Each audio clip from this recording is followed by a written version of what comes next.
Bueno, antes que nada, pues sean todos bienvenidos, ¿verdad? Y Dios me los bendiga. Amén. Vamos a Amén, continuar hermano. con la materia de teología sistemática.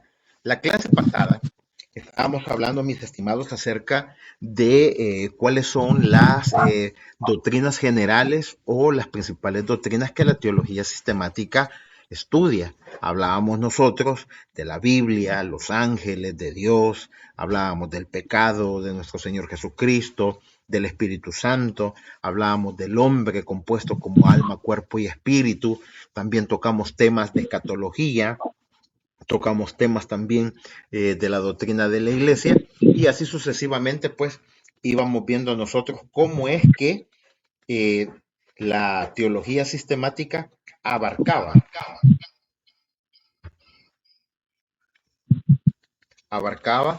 las principales doctrinas. Perfecto. Ahora, Perdón, mis hermanos, amigos, solo permitime, alguien tiene abierto el micrófono, tal vez si nos colabora porque se escucha como una interferencia. ¿Todavía se escucha? No la escucho, yo escucho bien, los escucho bien a todos. Yo creo que sí, estamos bien, muy bien. Listo, al parecer ya lo silencié, creo que me dan esos permisos aquí, Vaya, así que perfecto. adelante. Magnífico. Entonces, mis estimados, hablábamos nosotros que la teología no es otra cosa más que el conocimiento de Dios cuando éste se imparte de una forma lógica y ordenada. Eso es lo que estábamos estudiando clases atrás. Por supuesto que en esta situación debemos de entender que la teología sistemática va a ordenar cada uno de los temas o cada una de las doctrinas que todo cristiano debe de estudiar. Creo que se nos levantó el interés, y perdón, acá creo que no tengo conectada. Amigo, solo que hoy no te escucho, ni a ti. Hola, hola. ¿Sí estamos bien? Sí. Perfecto, excelente, excelente. Bien, decíamos nosotros que en la clase pasada, mis estimados, la teología sistemática tiene como propósito principalmente que todo cristiano pueda manejar lo que son las doctrinas generales. Cuando nosotros hablamos de las doctrinas generales, dijimos que era la definición de una verdad fundamental que está en las Sagradas Escrituras. A esa verdad fundamental y que se podía definir de una manera lógica y ordenada, a eso le llamábamos nosotros doctrina. Y de ahí comenzaba lo que era la teología sistemática. Nació el interés de poder estudiar lo que eran las diferentes doctrinas, y la clase pasada, vuelvo lo repito, vimos un poquito del panorama general de la Biblia, de Dios, de los ángeles, del hombre, el pecado, el Señor Jesucristo, la expiación, vimos un poquito de la salvación, de la iglesia, la escatología y finalmente pues hablábamos nosotros acerca de lo que era la sanidad divina. Entendiendo nosotros que cuando hablábamos de sanidad divina era porque como participantes o estudiantes de la teología, nosotros creemos en Dios por doctrina y no por teoría. Es decir, que nuestro estudio no se está basando solo por el mero hecho de querer tener insumos o querer tener conocimientos generales o cultura general del cristianismo, sino todo lo contrario. O sea, nos integramos al cristianismo, tenemos una misma convicción, una misma idoneidad y de esa manera pues nosotros pues creemos en Dios. Entonces, por eso es que hablamos también ya del tema de la sanidad divina, creyendo de que Dios es un ser supremo, que es un ser real y es un ser a quien nosotros nos debemos. Muy bien. Ahora, después de eso, mis estimados, entendiendo que ya la teología sistemática es el conocimiento de Dios impartido de una forma lógica y ordenada, es ahí donde estábamos viendo todas estas doctrinas que Meyer Pirman en el libro, que es el documento que yo he compartido en este mismo grupo de WhatsApp, en el que nosotros nos estamos comunicando, tenemos ya la información. Comenzamos con la primera doctrina, con la bibliología.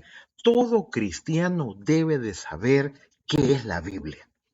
Usted y yo debemos de tener la capacidad de parte del Señor de tener todas las herramientas para poderle explicar a un ser humano qué es la Biblia, qué hay en ella, para qué sirve y por qué se dice que la Biblia es la palabra de Dios. Es decir, ¿por qué la voluntad soberana de Dios Todopoderoso se centra o se expresa a través de este documento sagrado llamado la Biblia? Tenemos que tener nosotros esa capacidad de parte de Dios, de podérsela explicar a otro ser humano de manera que la pueda entender también. Por eso, la primera doctrina con la que iniciamos en teología sistemática es bibliología, el estudio de la Biblia o el estudio de las Sagradas Escrituras. Aquí vamos a entender nosotros dos conceptos importantes y vamos a poder visualizar cómo es que Dios trajo las Escrituras hacia nuestra vida. Lo primero que tenemos que entender es que Dios se valió de dos vehículos, es decir, Dios utilizó dos vehículos para enviar la palabra del Señor al ser humano. Primero, Dios utilizó el vehículo de la revelación de Dios. La palabra revelación significa quitar el velo, es decir, algo que nosotros no conocíamos de parte de Dios, ahora lo conocemos. Y el segundo vehículo que Dios utilizó para enviar su palabra al ser humano fue la inspiración de Dios. De manera que cuando Dios envió su palabra, Dios utilizó por una parte la revelación y por otra parte la inspiración de parte de Dios.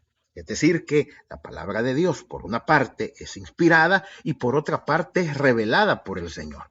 En ese sentido, debemos de también entender, ¿verdad?, que estos dos vehículos, ¿verdad?, cuando el ser humano recibió tal revelación y tal inspiración de Dios, fue entonces que tuvo que ser expresada esa revelación en su forma escrita. Es ahí donde nace lo que es la escritura. Es decir, que el hecho de que lo que los hombres de Dios vieron, lo que los hombres de Dios sintieron de parte de Dios, y fueron impulsados a escribirlo, no fue por voluntad humana. ¿Se recuerdan ustedes que desde la primera clase nosotros establecimos eso, que la Biblia no vino por voluntad humana?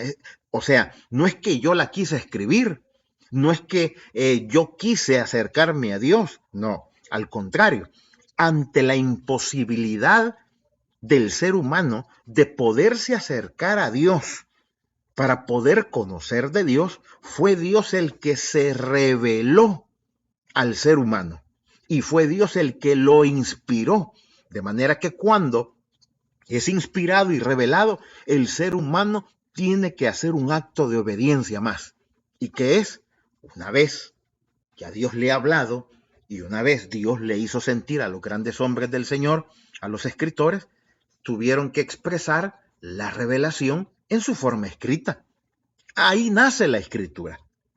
Y es por eso que a ese documento donde la escritura viene por inspiración y revelación de Dios, se le llama la Biblia. Otros lo conocemos como las Sagradas Escrituras. Otros lo conocemos como los documentos sagrados. Otros lo conocemos popularmente ya como la palabra de Dios escrita. Porque esto es bien importante. La palabra de Dios escrita. Muy bien. ¿Preguntas o consultas? ¿Hemos entendido esta parte, mis estimados? Para pasar a lo siguiente. Se entiende que la palabra de Dios vino mediante la revelación y la inspiración de parte del Señor. Sí, man. Excelente. Yo quiero hacer una consulta antes de pasar. Quiero ver quiénes estamos conectados. Muy bien. No sé si está por ahí el hermano Oscar López. Estimado hermano Oscar.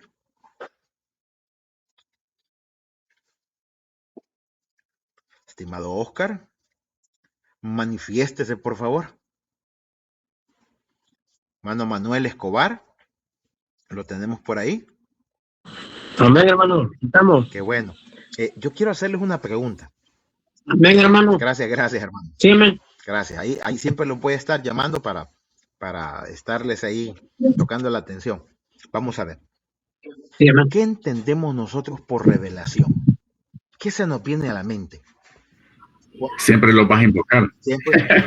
Siempre voy a pedir que se manifiesten. Invocar es otra cosa. No, manifestarse, es decir, poder expresar la opinión. Vamos a ver. ¿Qué opinan y qué pensamos, mis estimados, de la palabra revelación? Cuando ustedes escuchan algo así, Dios me reveló. ¿Qué quiero decir con esa frase? ¿A dónde quiero llegar?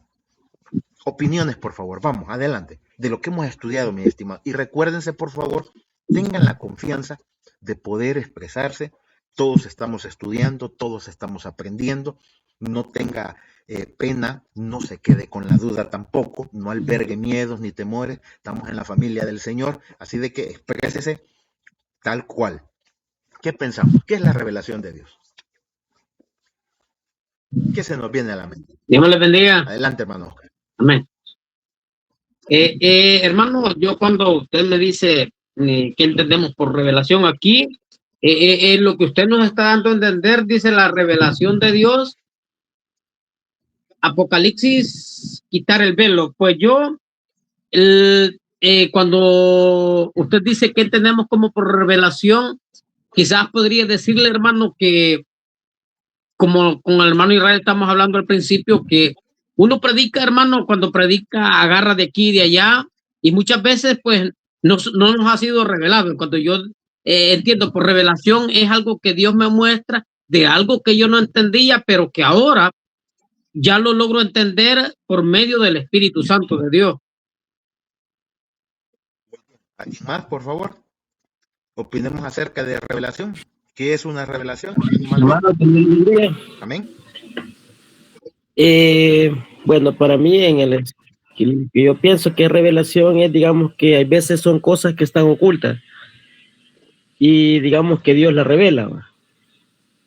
Acuérdense que son verdades o que hay veces uno no sabe, ¿va? Correcto.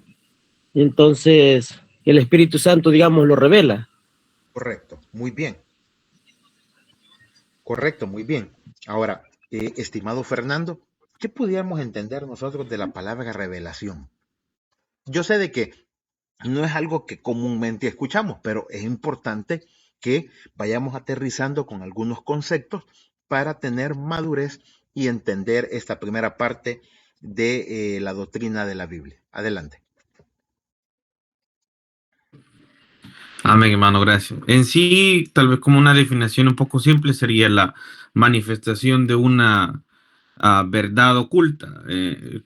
Concuerdo con mis hermanos que sería la manifestación de una verdad oculta antes, algo que yo ignoraba, pero que ahora se me ha sido manifestado a través, puede ser de la palabra de Dios, a través de un sueño, por así decirlo, o a través del Espíritu Santo. Es correcto. Independientemente cuál pueda ser el medio por el cual Dios decidió revelarse al ser humano, vemos que a los hombres de Dios, Dios se les reveló en sueños, los visitó presencialmente, ¿verdad? Como ángel, como su presencia. Algunos solamente escucharon su voz y de repente pues confirmaron que el Dios Todopoderoso se estaba comunicando con ellos.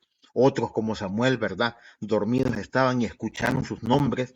Independientemente cuál haya sido el medio por el cual Dios haya visitado al ser humano, lo cierto es que la palabra revelación, tal como lo han dicho mis estimados, mi estimado Oscar, mi estimado Manuel y mi estimado Fernando, revelación es algo que estaba oculto y ahora es manifiesto. Es decir que aquello que yo no conocía, ahora lo conozco. Cuando este término se relaciona con la palabra de Dios, adelante, Israel. Gracias, amigo. Tal vez colaborar un poquito con lo que han dicho los compañeros, y es que la revelación tiene que ver con el acto a través del cual Dios se da a conocer al ser humano. Y hablando de Pierman, que es el autor del libro que se está estudiando, habla de dos tipos de revelaciones, la revelación general y la revelación especial. Así es. La revelación general, que tiene que ver con la manifestación de Dios a través de la naturaleza, de lo creado, de la historia, y la revelación especial, que obviamente ya tiene que ver con la manera como Dios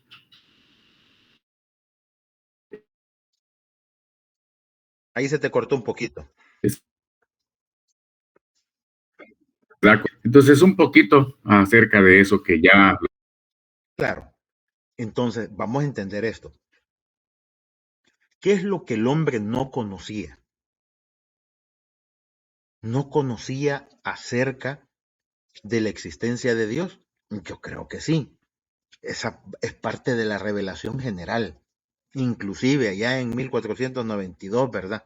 Cuando vino allá a Cristóbal Colón en la Niña, la Pinta y la Santa María, ¿verdad? En las 3 carabelas, mis estimados, cuando llegaron a América y encontraron a los indígenas, pensando Cristóbal Colón que había llegado a las Indias, pero en realidad había descubierto un nuevo continente, él se dio cuenta y la gente que estaba en la embarcación se dieron cuenta que a pesar de que los indígenas no hablaban el mismo idioma, posiblemente el conocimiento académico era menos progresivo que el de los mismos españoles o del continente viejo, pero lo que sí se dieron cuenta es que ya creían en divinidades. Y los indígenas, por ejemplo, adoraban a las divinidades de la naturaleza. Y por allá, por eso es que popularmente en nuestro país, ¿verdad? Cuando leemos el librito de Jaraguay, nos pusieron a estudiar en las escuelas, de repente oímos ahí a dioses de la naturaleza como el dios Tlaloc, ¿verdad? O sea, es decir que el ser humano, por naturaleza, es un ser creyente. O sea, intuitivamente el ser humano cree que más allá de su propia existencia hay algo más poderoso o hay algo o alguien que está por sobre él. A esa existencia superior y a esa manifestación de que el ser humano creía de que había algo que le sobrepasaba, a eso el ser humano le llamó Dios. Eso el ser humano no lo podía creer, no lo podía entender y no podía llegar a ese conocimiento. Ante tal imposibilidad, vemos nosotros cómo el ser humano, allá en el libro de Génesis, en el capítulo 6, hizo esfuerzos, ¿verdad? Hicieron una torre llamada Babel y quisieron llegar a Dios, pero por su propio conocimiento. Y dijeron ellos, hagamos un edificio de tantas plantas y vamos a ver si podemos llegar a Dios. Y el ser humano, desde su inocencia, desde su inadvertencia o ignorancia, si así que se quiere decir, quería llegar a Dios por sus propios medios, pero nunca pudo. Jamás pudo llegar a Dios por sus propios medios. Y Dios, viendo la limitación del ser humano y teniendo misericordia, decide un acto soberano en su propia voluntad y es manifestarse al ser humano para que el mismo hombre le conozca.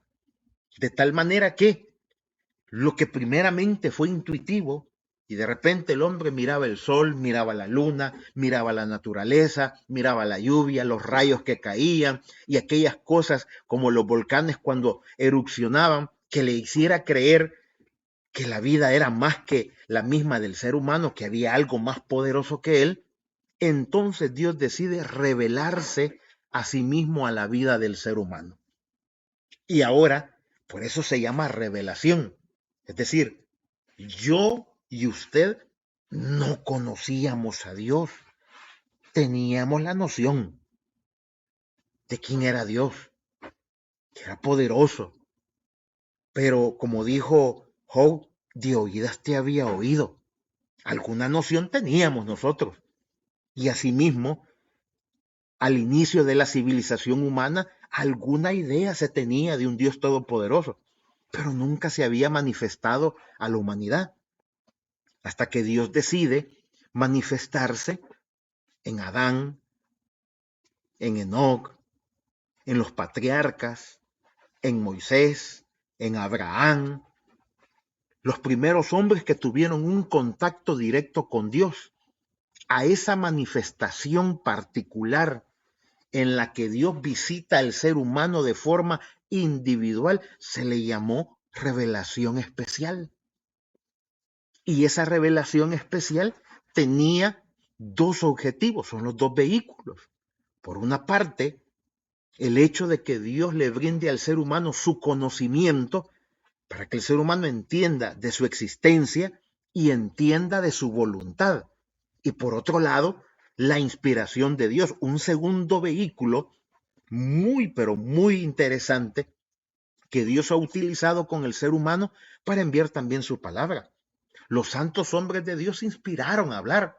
Y por eso es que dijimos nosotros en la segunda clase que tuvimos que Dios en ningún momento anuló la voluntad o anuló, mejor dicho, la personalidad de los escritores.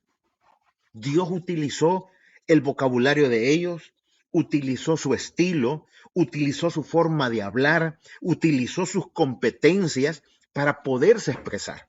Y así es como la Biblia llegó a nosotros. Un Dios todopoderoso que debió utilizar escritores humanos para darse a entender a humanos. Y así es como vino la escritura. Ahora, la palabra inspiración viene de una palabra griega que se dice inspirationis, es decir, aspirar el aire y sentirlo. Bueno, yo no sé si ustedes pueden hacer ese ejercicio, por favor, ¿verdad? Respiren hondo, por favor. Respiren hondo, ¿verdad? ¿Y qué siente? Pues a lo mejor nada y no están cocinando. Pero haga usted ese ejercicio en un restaurante ahí, bueno, los que yo creo que todos conocemos el pollo campero, ¿verdad? El restaurante más escandaloso para hacer pollo rostizado. Entonces, ¿qué pasa cuando la persona respira en ese ámbito? Siente como que está en el restaurante. Entonces, cuando nosotros hablamos de inspiración, estamos hablando de la capacidad de parte de Dios de llevar al ser humano a sentir lo que Dios siente. De manera que revelación es ver cómo Dios ve o entender cómo Dios entiende, mientras que la inspiración de Dios es llegar a sentir como Dios siente. Estos dos vehículos eran necesarios para que Dios enviara su palabra al ser humano. Ahora bien, vuelvo y lo repito, una vez esta revelación y esta inspiración de Dios llegó al ser humano, el ser humano tenía que hacer una cosa bien importante, y es expresar dicha revelación en su forma escrita. Tenía que escribirla. Y es así como llega la Biblia a nosotros. A lo largo de este estudio en la teología sistemática, vamos a ver nosotros el origen de la palabra de Dios, vamos a ver la trayectoria, su estructura interna, su estructura externa. Vamos a hablar también de aquellas comisiones que se nombraron para que pudiéramos entender cómo se agruparon los libros de Dios del Antiguo Testamento, llamada la Septuaginta, o los libros del Nuevo Testamento, llamado, ¿verdad?, los concilios, que fueron los que ayudaron a consolidar el número de libros de las Sagradas Escrituras. Y como punto bien importante, hasta 1546, todas las Biblias tenían el mismo número de libros. Fue hasta el Concilio de Trento, mis estimados, que en la Biblia, ¿verdad?, lamentablemente, pues, la Iglesia católica decidieron, a través de sus autoridades, aumentar el número de libros. Y lo digo esto con propiedad, porque lo puede investigar usted en Google, puede investigarlo a través de fuentes documentales o fuentes electrónicas, donde van a ver ustedes que fue hasta 1546 que se decidió aumentar los libros deuterocanónicos, lo que para la Iglesia Cristiana Evangélica, para nosotros, es libros apócrifos, o sea, libros que no fueron canónicos, ¿verdad? Muy bien.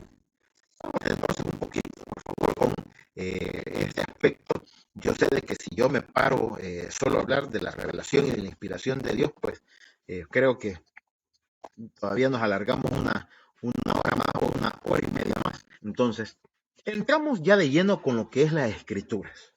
Si vamos a hablar de las escrituras, todo cristiano, todo estudiante de teología debe de tener la formación bíblica correcta. Todo inicia con las Sagradas Escrituras. Todo inicia con la Biblia. Será necesario que el estudiante de teología tenga las habilidades y las competencias para poder explicarle a otro ser humano qué hay en las palabras de Dios o qué hay en esos 66 libros. Hablando un poquito de eso, vamos a ver y vamos a comenzar con la estructura interna de las Sagradas Escrituras. Cuando nosotros hablamos de la estructura interna, tenemos que ver entonces quiénes fueron los que la recibieron. Ya hablamos nosotros de que la revelación de Dios y la inspiración de Dios fue aquel acercamiento tangible de parte de Dios al ser humano para revelarle e inspirarle su palabra. Ahora, hay que hablar también a quiénes fue las personas que Dios utilizó, a quienes Dios utilizó de instrumentos para que pudieran entender la palabra. Si hablamos de la inspiración y de la revelación de la palabra, dice que toda escritura es inspirada por Dios y tiene 4 directrices. ¿Cómo se reconoce cuando estamos delante de la palabra de Dios o cuando alguien la está utilizando de forma adecuada? Sencillo. Número 1, cuando se está enseñando. Número 2, cuando se está redarguyendo. Número 3, cuando se está corrigiendo. Y número 4, cuando estamos instruyéndonos en justicia. De forma que Primera de Timoteo, capítulo 3, verso 16, dice que la palabra de Dios es útil para enseñar, redarguir, corregir e instruir. Y que la palabra profética más segura, por otra parte, segunda de Pedro, capítulo 1, verso 19, dice de que hacemos bien estar atentos como antorcha que alumbra en lugar oscuro. Y la parte que más vamos a utilizar en la teología sistemática es que el apóstol Pedro dice es la palabra profética más segura. Es decir, que jamás vamos a poder colocar algo más arriba o del mismo nivel y de la misma calidad que la revelación de Dios y la inspiración de Dios que ya está en las Escrituras. Esto es bien importante. Es decir, que si yo viniera diciendo de que Dios me ha revelado algo nuevo o me ha inspirado un camino diferente, una enseñanza diferente, tal revelación o tal inspiración contemporánea debe de ser desacreditada. La palabra profética más segura es la que está escrita en la palabra de Dios. Por tanto, decir a estas alturas que he traído, por ejemplo, una nueva revelación, que les diga de que Dios me reveló un libro más, que Dios me reveló un capítulo más de la Biblia, que Dios me reveló, aunque sea un solo versículo más de las Escrituras, en ese momento, ¿verdad?, estaríamos ante una herejía y tal afirmación debe de ser desacreditada. De manera que cualquier fuente documental o cualquier fuente escritural fuera de los 66 libros de la palabra de Dios, pues ya está desacreditado. Es decir, que la revelación y la inspiración de Dios tiene supremacía. ¿Estamos bien ahí, mis estimados? Amén. Excelente. Amén. El día de mañana, si les digo que Dios me reveló una nueva atalaya, tengan cuidado. Tengan cuidado, no vayan a dejar ir así nomás. Muy bien. Cuando hablamos nosotros de la Escritura, estamos hablando nosotros que Dios utilizó de instrumento a un pueblo llamado Israel. Y a este pueblo o a esta nación llamada Israel, Dios le declaró de 3 maneras. Cuando se les habla o se les refiere a ellos sobre su ubicación o sobre su descendencia, a ellos les dicen el pueblo semita. Cuando lo relacionamos con su lenguaje o su idioma, se le llama los hebreos.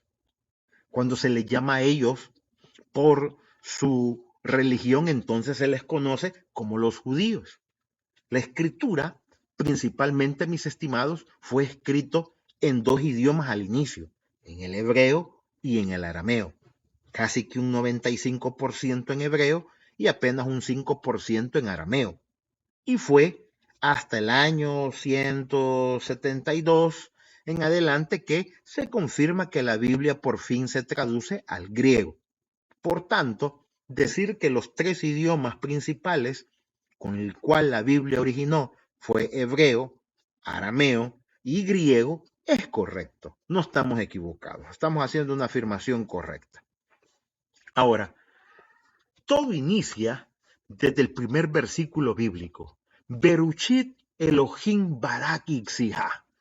Beruchit, en el origen, cuando no había nada, Elohim, el Dios creador, barak, creó con bendición, itzihah, planicias enteras. Lo que nuestra Biblia, Reina Valera 1960, se refiere a, en el principio, Dios creó los cielos y la tierra. Génesis, capítulo 1, versículo 1.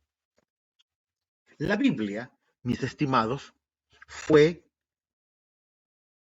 enviada al ser humano y fue utilizado el mismo ser humano como instrumento. Aquí me van a disculpar que le puse autor, ya le voy a corregir eso porque es, sí, está bien. Dice, un autor, que es el Dios Todopoderoso, y alrededor de 40 escribientes o escritores. En algunas fuentes, dependiendo de la que nosotros estudiemos, algunos hablan de 40 o 45 escritores de la palabra de Dios. Entonces, independientemente, pues, cuál pueda ser el margen, 40 a 45, estamos bien. Eso es lo que la mayoría de estudiosos, de teólogos, piensan que fueron las personas utilizadas para escribir la palabra de Dios. Ahora, está en amarillo delante de ustedes en la presentación la palabra escribientes. ¿Ustedes se recuerdan quiénes eran los escribientes aquí por 1950? ¿Se recuerdan? No había nacido. No, yo no, hermano. Por 1950 les decían escribientes a los abogados, porque sacaban allá en el pueblo, no sé si todavía lo llegaron a ver ustedes, aquellas máquinas de escribir grandes que pesaban. Las sacaban y ahí se ponían a levantar las actas. Por eso a ellos les llamaban escribir. La mecanógrafa. Correcto.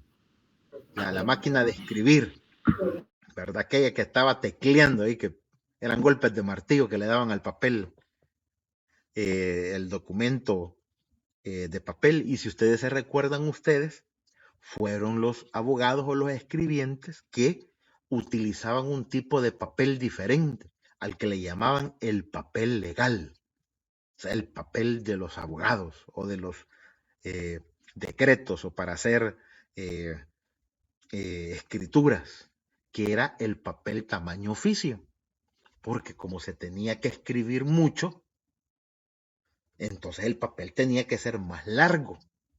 Y de ahí esta parte me recuerda porque los escribientes, mis estimados, los escritores de la palabra de Dios, comenzaron a escribir. Y sí es cierto, mis estimados, que la primera escritura, la escritura en piedra, la escritura cuneiforme, pero la Biblia tuvo más protagonismo cuando se escribió en lienzos, en papiro, en manuscritos.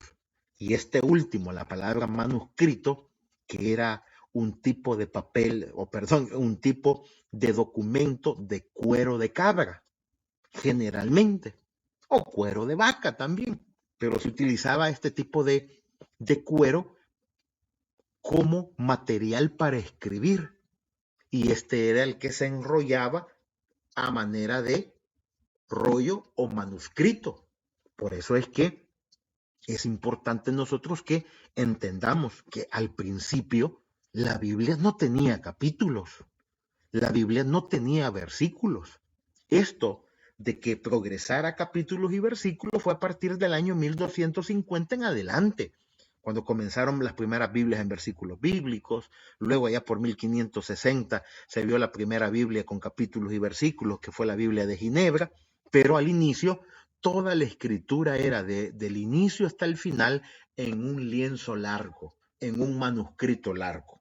Bien, Cuando nosotros hablamos del periodo en el que se escribió la Biblia, algunos hablan de 1500 años. Otros u otras fuentes hablan de que la Biblia se escribió en un periodo de 1600 años. Este promedio o este desfase de datos entre 100 más o menos años, recuérdese que es porque en la historia todos los datos y las fechas son aproximadas. Difícilmente en la historia se trabajan con datos exactos, máximos con aquellos que fueron antes de Cristo. Es decir, que aquellos que tienen más de 2000 años de datos que fueron, o datos históricos que fueron realizados, difícilmente se tiene una fecha exacta. Muy bien. ¿Cuál es el libro más antiguo al momento? Se cree que el libro con mayor antigüedad es el libro de Job, el libro más antiguo. Se cree de que este libro de Job, mis estimados, apareció alrededor de 100 a 170 o a 200 años antes de que se pudiera escribir lo que es el Pentateuco. Y por eso es que ahí los historiadores hablan de que la Biblia tiene un tramo de historia en la que fue escrita entre 1500 y 1600 años. Tenemos consultas de todo lo que hemos visto hasta este momento, mis estimados. ¿Estamos bien? Estamos bien, hermano. Una pregunta, hermano Vidal. Yo no sé si nos va a compartir después el estudio así de cómo va poniendo las portadas, porque yo estaba anotando, pero como vi que rápido iba pasando. Claro, por supuesto. Por cierto, en el mismo grupo de WhatsApp, ahí compartí esta presentación. La primera, esta es la segunda. Cuando voy terminando, inmediatamente vaya terminando una presentación, yo la voy a ir compartiendo, no se preocupen. Es más, esta clase ya la estoy grabando.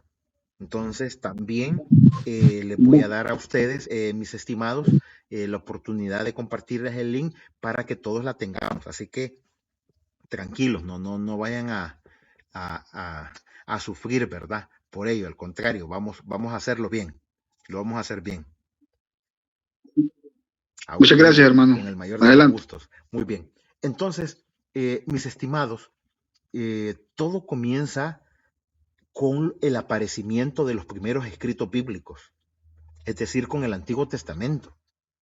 El Antiguo Testamento para Israel se le llamó Tanaj, es decir, Viejo Pacto, Antiguo Pacto. Nosotros lo conocemos como Antiguo Testamento. Israel conoció los escritos sagrados primero en 3 colecciones o 3 conjuntos de libros. Al primero se le llamó el Toraj, es decir, la ley. Y de ahí es que va inmerso la ley de Moisés y los primeros 5 libros de la Biblia, ¿verdad? El Génesis, el Éxodo, el Levítico, Números y Deuteronomio. Luego de eso, Israel conoció el segundo conjunto de libros, llamados los Nevi'im o los Niubim, según pues como nosotros lo vayamos a pronunciar. Niubim significaba videntes, a lo que después esa palabra se contextualizó y se le llamó los libros de los profetas. Es decir, que dentro de la literatura sagrada de Israel se tenían también escritos donde se decía que los grandes hombres de Dios también fueron visitados por ese Dios todopoderoso y Dios les reveló. Luego de eso, hay un tercer conjunto de libros a los que se le llaman Ketubim, no Teletubby, ¿verdad? Ketubim, que significa los escritos. Y cuando nosotros hablamos de los escritos, estamos hablando de toda aquella literatura también que conserva la historia, la cultura, las costumbres de Israel se ven también en este tercer conjunto de libros. Ahora bien, debemos de entender, mis estimados, que cuando nosotros hablamos de la primera parte del Antiguo Testamento, ya para nosotros como iglesia cristiana, el Antiguo Testamento se divide en 3 grandes grupos. ¿Cuáles son los grupos en los que se divide el Antiguo Testamento? 5 grupos. Al primero, al que le llamamos nosotros el Pentateuco. ¿Y qué es el Pentateuco, mis estimados? Si no es otra cosa más que los primeros 5 libros que dijimos: Génesis, Éxodo, Levítico, Números y Deuteronomio. Ahora, cuando hablamos nosotros de estos 5 grupos, mis estimados, y esta parte pues es importante, ¿verdad? Que todos la podamos ver. Quisiera por favor que me leyeran las 5 maneras o las 5 partes del Antiguo Testamento. ¿Quién lo quiere hacer, por favor? ¿Quién me ayuda?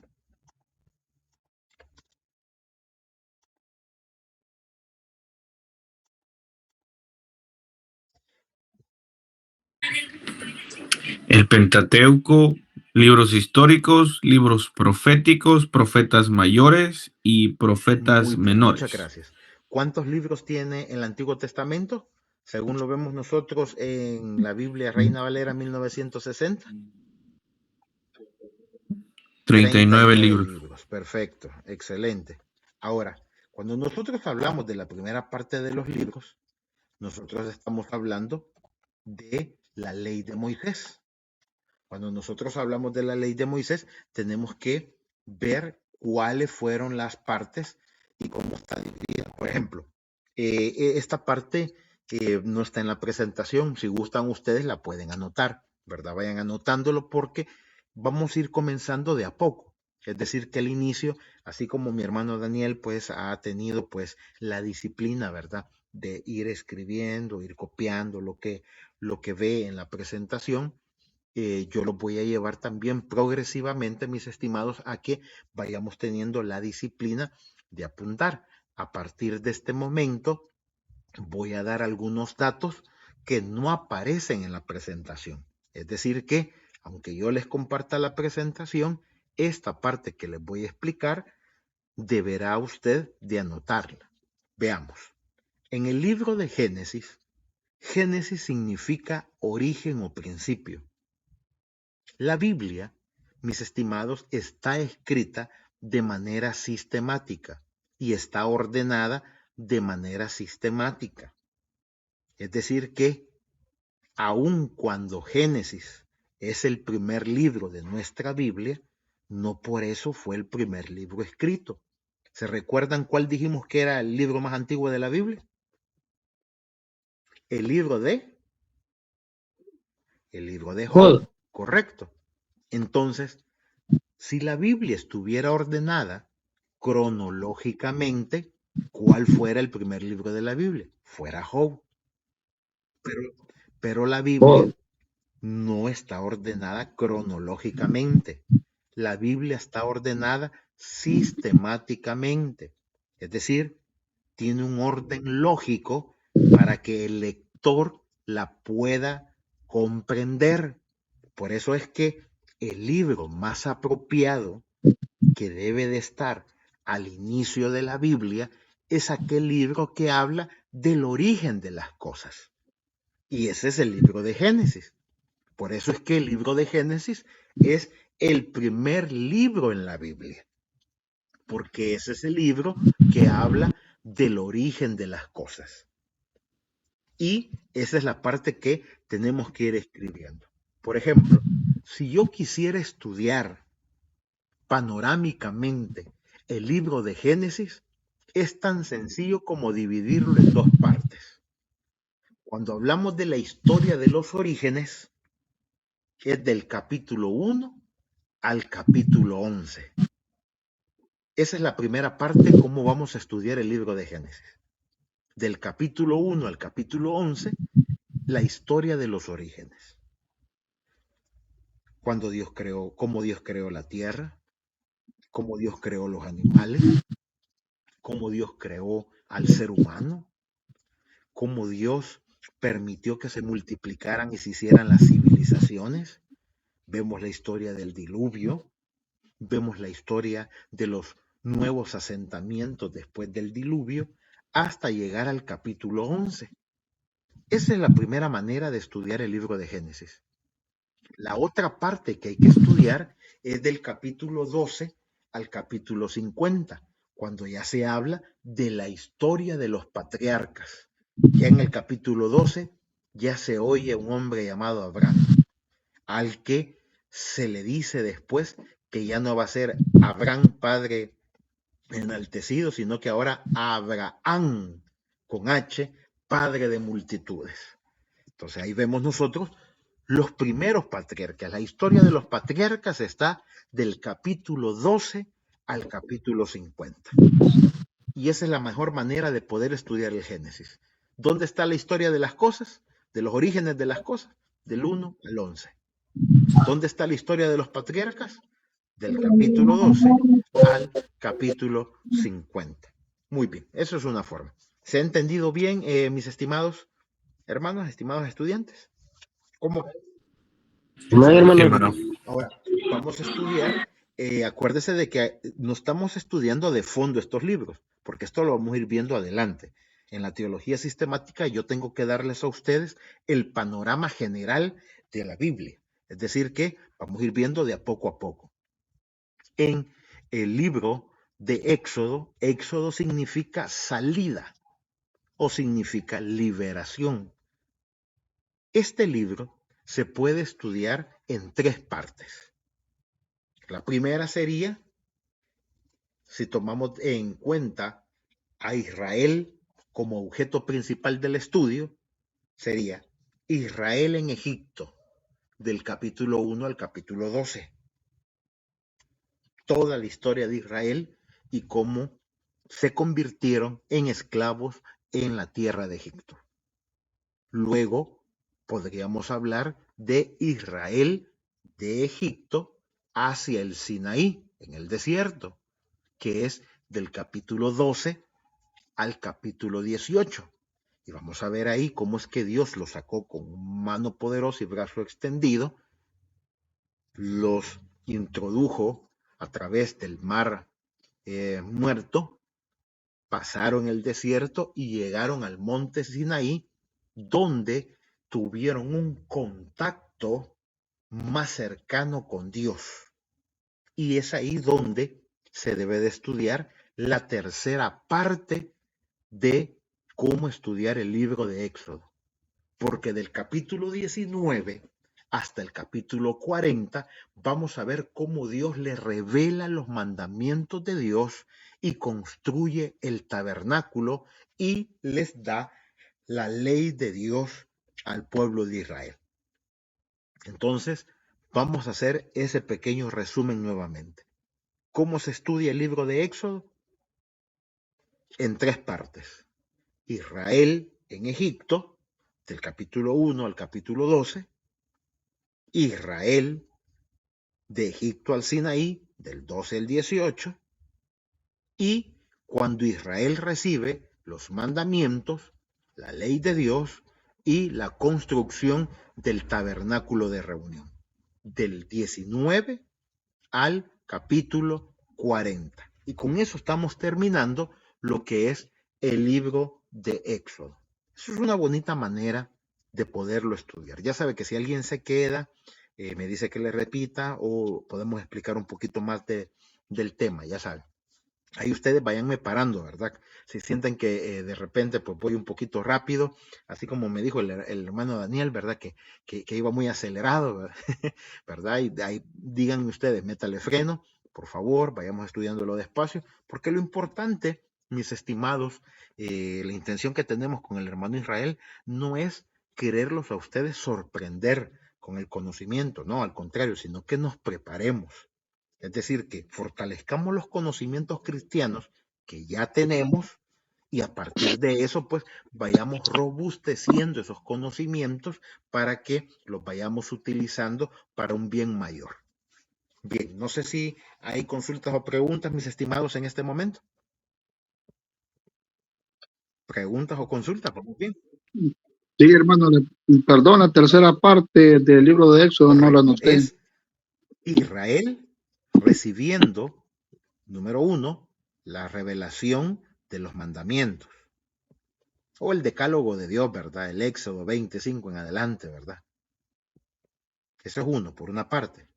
¿Qué más recibió Israel ahí en el monte Sinaí? La ley de Dios o la ley de Moisés, como se conoce. Y lo tercero que recibió Israel como tercera parte es la construcción del tabernáculo. A partir del capítulo 25 vamos viendo ya cómo Dios le revela a Moisés que tiene que construir unos utensilios con los cuales tiene que hacer una tienda o un tabernáculo, donde se dice que a partir de ese momento, en el momento que la lámpara se enciende y se hace el arca, a partir de ese momento la presencia del Señor iba a estar en el tabernáculo e iba a ser algo muy simbólico y representativo para todos los viajes que Israel a partir de ese momento emprendería, desde el desierto hasta la tierra prometida. Muy bien. Así de que esa es la tercera parte, ¿verdad? ¿De cuándo es la tercera parte? Desde el capítulo 19 hasta el capítulo 40. Desde ahí pues ya estamos trabajando. Y mire qué importante que nosotros vayamos trabajando, estudiando la Biblia así.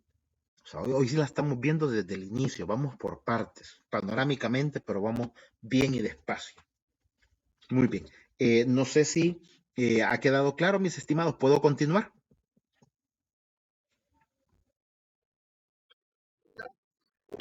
Bueno, Sí, hermano, está claro. Perfecto. Continúen. En Gracias. tercer Muchas gracias. lugar está el libro de Levítico. Cuando hablamos nosotros de Levítico, quizás la manera más propia de poderlo estudiar panorámicamente es en 4 partes, ¿verdad? Los primeros capítulos del 1 al 7 y del 23 al 27, es decir, los dos extremos, los primeros capítulos y los últimos capítulos, hablan explícitamente de las leyes de los rituales y las ceremonias. Mire qué importante. Luego, en los dos extremos inferiores, del 8 al 10 y del 21 al 22, vemos lo que son las leyes sacerdotales o las leyes del sacerdocio. Porque Dios no solo le pidió a Moisés de que hiciera el tabernáculo y los instrumentos o utensilios que iban a ver dentro del tabernáculo, sino que también Dios, como vuelvo y lo repito, en el capítulo 8 al 10 y del capítulo 21 al 22, también estableció leyes para los sacerdotes, de qué manera se tenían que purificar, y aquellos hombres que habrían de ser llamados para servir al Señor, cómo tenían que prepararse y cuándo debían de entender cuando estaban habilitados para el servicio de Dios y cuando estaban inhabilitados para el servicio de Dios. Porque no es cierto que un sacerdote, solo por el mero hecho de que ya hubiera recibido el nombramiento, tuviese licencia permanente para servirle al Dios. Al contrario, se le hace mención al sacerdocio que es necesaria el continuo y la continua purificación para mantener una relación con Dios. Muy bien. La tercera parte, ya que estamos hablando de la purificación, precisamente eran las leyes de purificación no solamente para los sacerdotes, sino para toda la comunidad judía. Estos son del capítulo 11 al 15 y del capítulo 18 al 20. Las leyes de purificación. Por eso, mis estimados, Cuando nosotros hablamos de las leyes de purificación, estamos hablando de la otra parte de las ceremonias. En cuanto a los rituales, es decir, todas aquellas procesos que tenía que ver con el dispensación del pecado, se tenía que hacer por holocausto, por fuego. Las cenizas de la vaca lazana, el holocausto de la víctima por el pecado, la ofrenda por el pecado y la ofrenda de la expiación. Estos se hacían con fuego, pero en el capítulo 11 al 15 y del capítulo 18 al 20 del Levítico, aquí estaban las leyes de purificación, pero esto se hacía con agua. Por ejemplo, si el sacerdote quería pasar, ahí tenía que pasar por el lavacro. Si una persona tenía inmundicia en el sentido de que por A o B motivo, pues quería prepararse, ¿verdad? Tenía que hacer un proceso de lavamientos. Entonces, el agua tenía mucho que ver en esta ley de la purificación. Y por último, mis estimados, está lo que es la expiación.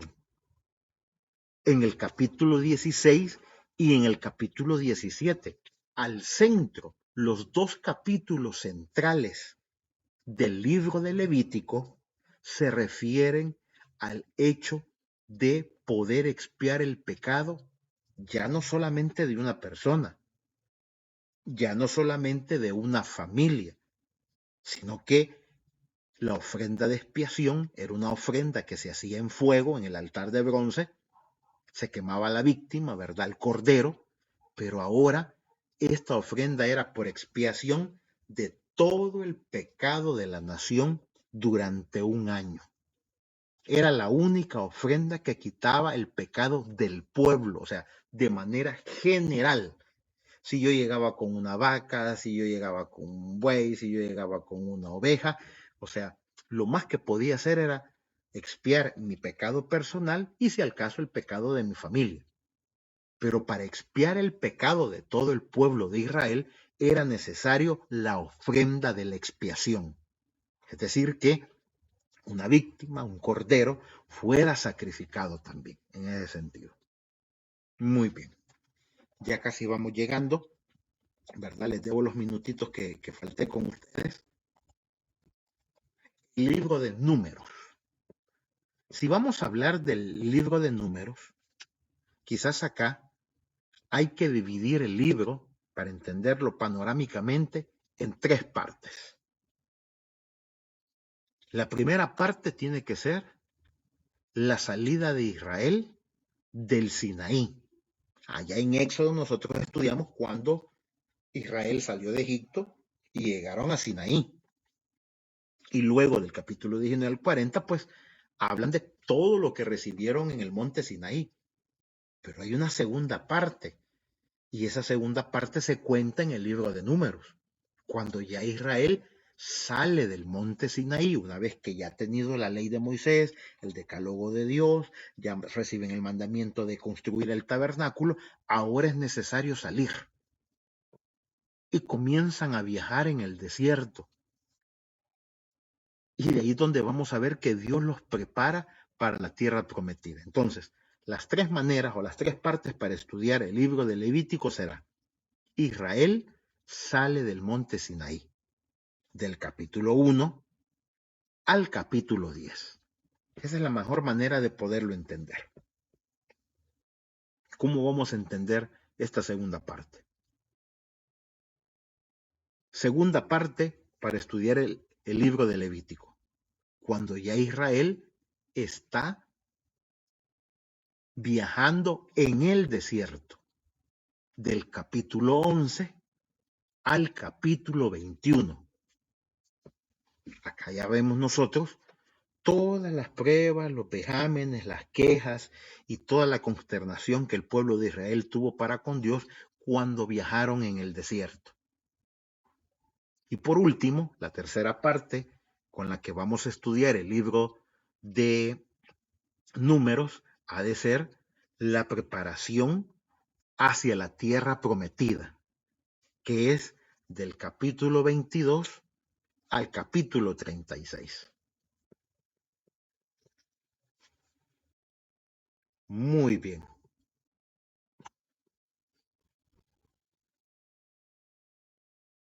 ¿Lo tenemos todos? ¿No nos hemos quedado?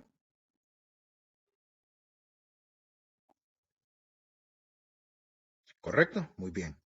Perfecto. Por último, nos falta el estudio panorámico del libro de Deuteronomio. El libro de Deuteronomio, mis estimados, significa segunda ley. En realidad acá es más que todo un libro de 3 discursos y un epílogo, es decir, una sección final. Es decir, que Deuteronomio es discurso, es el recordatorio a la nueva generación de israelitas, a la generación joven que no vio cómo Dios sacó con mano poderosa a Israel de la tierra de Egipto. Estamos hablando de que fue una generación que durante los 40 años de peregrinaje en el desierto, crecieron en el desierto, nacieron en el desierto, de los cuales de la primera generación solo quedó Moisés el líder, por supuesto que Josué y Caleb. Solo ellos 3 quedaron de la primera generación. De ahí todos los que conformaban el pueblo de Israel era una nueva generación. Entonces, había necesidad de volverles a recordar, así como a la primera generación de padres que salieron de Egipto, a los padres se les tuvo que enseñar la ley de Moisés. Ahora, a la segunda generación, a los hijos, se les tenía que recordar. Por eso se llama Deuteronomio, segunda ley. Del capítulo 1 al capítulo 4 tenemos nosotros lo que es la introducción. Moisés les hace recordar que era necesario tener en cuenta la ley de Moisés y la ley de Dios para no quedar muertos en el desierto como quedaron los padres 40 años. En el segundo discurso, que quizás este es el más largo, el más amplio, del capítulo 5 al capítulo 26, ya Moisés les está recordando todo el discurso legal, recordándoles todos los estatutos nuevamente. Y el tercer discurso, que habla sobre la bendición y cómo concluye el que cumple la ley de Moisés, está del capítulo 27 al capítulo 30. De esa manera se dan los 3 discursos en el libro de Deuteronomio. Vuelvo y lo repito, la introducción en el capítulo 1 al capítulo 4, el discurso legal del capítulo 5 al capítulo 26, la conclusión del capítulo 27 al capítulo 30 y el epílogo, o las palabras finales de Moisés del capítulo 31 al capítulo 34. Ahí es donde se designa a Josué, ahí donde se lee el cántico de Moisés, ahí donde se habla de la bendición a las 12 tribus, etcétera, etcétera. Muy bien, mis estimados. ¿Qué tal? ¿Cómo hemos sentido esta primera parte del estudio de la Biblia? Recuérdense que esta parte es la introductoria, ¿verdad? O sea, va a haber una materia que se llama Pentateuco, y ahí sí, esos meses solo vamos a estudiar esto, pero en este momento la teología sistemática nos está hablando en la doctrina de la bibliología, lo que es el panorama general de la Biblia. Preguntas, consultas, opiniones, mis estimados.